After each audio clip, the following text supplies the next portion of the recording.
Dərdləri bölüşdüm dünyayla, gerçək yaşadım xülyayla.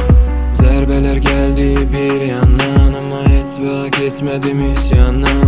Dərdləri bölüşdüm dünyayla, gerçək yaşadım xülyayla.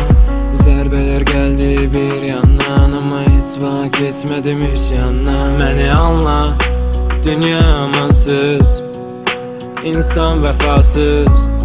Mən bura fransız, bura mənə plansız. Edərəm yaş gözlərini, edərəm faş sözlərini. Çalış ki çək gözləmimi, çalış ki tut sözlərini. Həyat film deyil, film həyatdan, keçir hər şey pul manatdan. Yaxşılığı tut qanaddan, gəlir dərdlər bir paradla. Qalıb qəlbim bir paradan, ulduz küsüb ay paradan. Çəkmədik həyatın nazın, olduq qədər ərazı. Səbrim doldu, güllər soldu.